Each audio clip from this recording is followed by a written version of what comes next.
Assalamualaikum warahmatullahi wabarakatuh dan selamat pagi. Di pagi yang cerah di Rumah Sakit SMC Kota Samarinda. Hari ini kami dari tim SMK Medika bersama Bapak Kepala Sekolah kita di sebelah kanan saya. Halo Bapak Mus. Halo. Kita sedang ada kegiatan apa Pak Mus di hari ini? Hari ini semacam kunjung orientasi lah. Jadi yang namanya orientasi itu yang tadinya tidak kenal jadi kenal, yang tidak tahu menjadi tahu, kemudian yang belum terbiasa jadi terbiasa. Lalu orientasi ini dibungkus dengan ya seminar kecil-kecil lah oleh pihak rumah sakit SMC.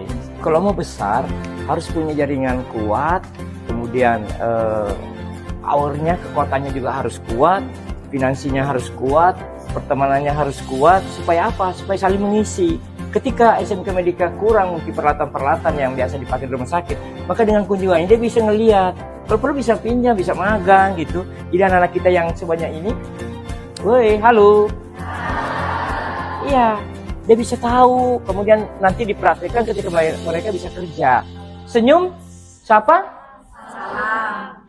Salam, mantap. Tepuk tangan dulu untuk Anda.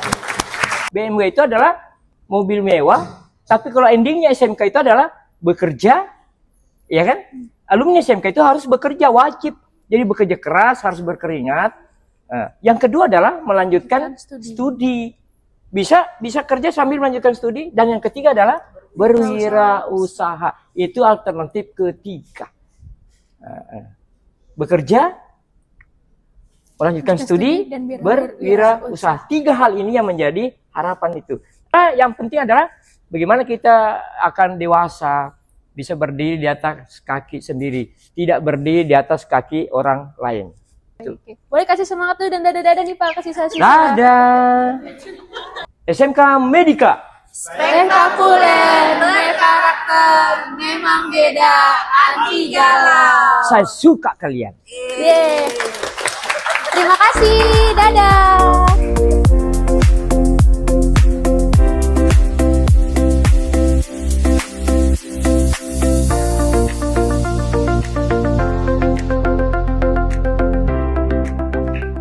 Dan tak lupa pula, salam dan taslim senantiasa kita panjatkan pada Nabi besar Muhammad Sallallahu Alaihi Wasallam.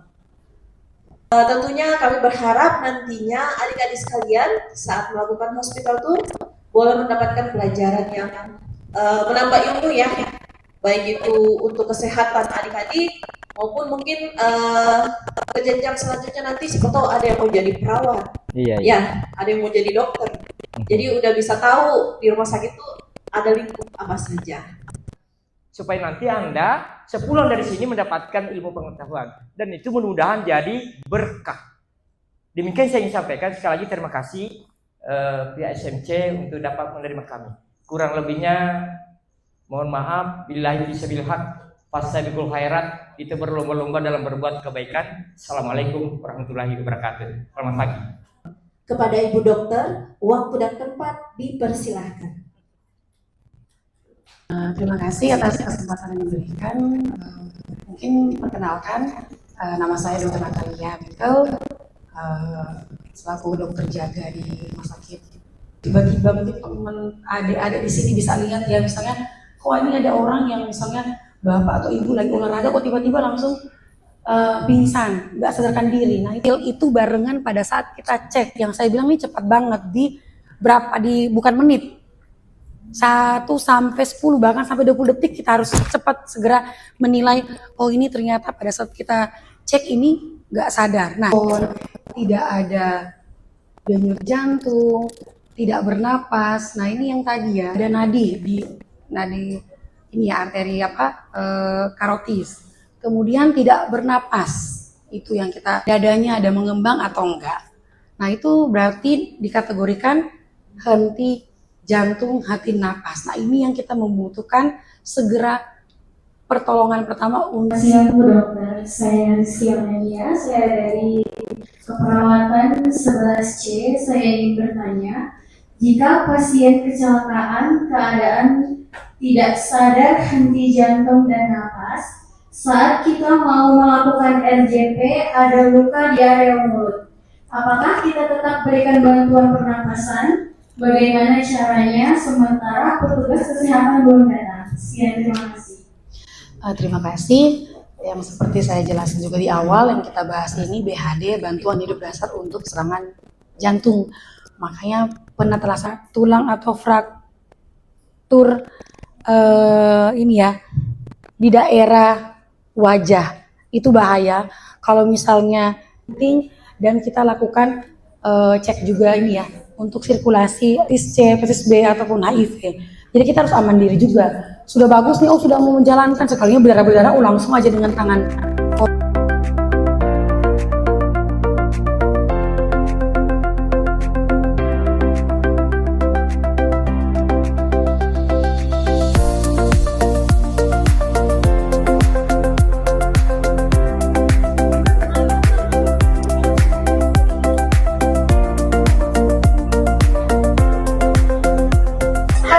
Hari ini saya sedang bersama Ibu Dokter yang telah menjelaskan tadi. Boleh Ibu kita kenalan dulu sama pemirsa yang ada di rumah? Ya, baik. Nama saya Dr. Natalia Mekel, dokter di Rumah Sakit Samarinda Medika Citra. Dari Ibu, apakah ada kesan dan pesan terkait anak SMK Medika yang telah hadir duduk menyimak materi tadi, Bu? Oh ya, mungkin kesan dan pesan untuk SMK Medika. Yang pertama bagus ya untuk mencari tahu atau mungkin untuk berkunjung ya ke rumah sakit. Kebetulan mungkin dipilih rumah sakit SMC dalam arti untuk diklat atau ada sedikit pendidikan dan pelatihan terkait bantuan hidup dasar. Bantuan hidup dasar untuk awam itu sangat penting untuk menurunkan risiko penyebab kematian jantung mendadak. Tahu gimana untuk cara mempraktekkan misalnya sampai ke arah bantuan. Oke, Semoga ya bisa bermanfaat dan bisa mungkin dari adik-adik ini bisa mempraktekkan jika ada penemuan mungkin di luar rumah sakit, kondisi ada pasien yang tiba-tiba henti napas, henti jantung sesuai dengan alur yang dijelaskan mungkin. Saya di sini sebagai marketing dan humas Rumah Sakit Samarinda Medika Citra. Oke, Kak Janita. Tadi kan sudah ngasih paparan nih terkait Rumah Sakit Samarinda Medika Citra kepada siswa SMK Medika. Boleh dong Kak dikasih kesan-kesan terhadap responsif dari anak-anak di Rumah Sakit SMC hari ini? Ya, untuk responnya sih sangat bagus ya. Ini salah satu adalah daya kemampuan tambahan ya bagi siswa-siswa yang hadir di rumah sakit. Dengan adanya hospital tour ini, siswa-siswa juga pastinya lebih memahami nantinya apa sih yang ada di rumah sakit, alat-alat apa aja yang ada di rumah sakit SMP, terus pelayanan apa yang bisa dilakukan di rumah sakit Samarinda Medika Citra. Jadi harapannya adik-adik dari SMK Medika boleh membawa ilmu baru nih ke sekolah dan bisa dipraktekkan nanti untuk masa depan mereka ke depannya. Kira-kira rumah sakit SMC punya apa nih Kak? Yang benar-benar, wah ini top nih dari rumah sakit SMC. Ya, kalau misalnya untuk layanan kita beda dari yang lain, sebenarnya kita ada pelayanan yang paling terbaru saat ini, yaitu pemeriksaan MRI. Sebelumnya mungkin hanya ada di beberapa rumah sakit pemerintah yang ada di Samarinda, dan kita salah satu rumah sakit swasta yang ada di Samarinda yang memiliki MRI. Saat ini juga akan launching juga untuk cat lab kita. Nah, saya sebagai awam nih Kak, tapi sebagai salah satu pasien rumah sakit SMC juga. Oh ya? Iya. Itu pelayanannya cukup cepat, tepat, dan juga ramah, nyaman. Jadi sebagai kami bahkan pengguna pasien BPJS itu Kak tidak pernah terdiskriminasi, karena kadang ada beberapa yang tidak ramah kepada kami pasien BPJS, namun rumah sakit SMC memberikan pelayanan yang terbaik dan tidak membeda-bedakan ya Kak ya. Ya. Kami sangat berterima kasih kepada masyarakat khususnya di wilayah Samarinda yang sudah mempercayakan pelayanan kesehatannya di rumah sakit SMC. Pastinya kami dari rumah sakit akan terus berbenah, mengevaluasi layanan-layanan kami apabila ada layanan yang kurang berkenan kepada pasien. Dan kita ada pelayanan namanya medical check up. Jadi kita tidak hanya melayani pasien-pasien yang datang berobat di rumah sakit, tapi kita juga melayani untuk masyarakat yang mau screening kesehatan awal. dari awal atau dari sedini mungkin itu kita punya medical check up. Jadi kalau misalnya ada yang mau medical check up, boleh hubungin kami nanti di marketing rumah sakit. Nanti kita bisa kontak untuk atur perjanjian untuk medical check up. Oke, thank you Kak Junita udah memberikan penjelasan yang super duper lengkap terkait keunggulan dan juga program-program dari Rumah Sakit SMC yang sudah dipercaya sekali oleh masyarakat Kota Samarinda. Oke Kak Junita, boleh dari dulu kamera. Terima kasih. Terima kasih.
Thank you.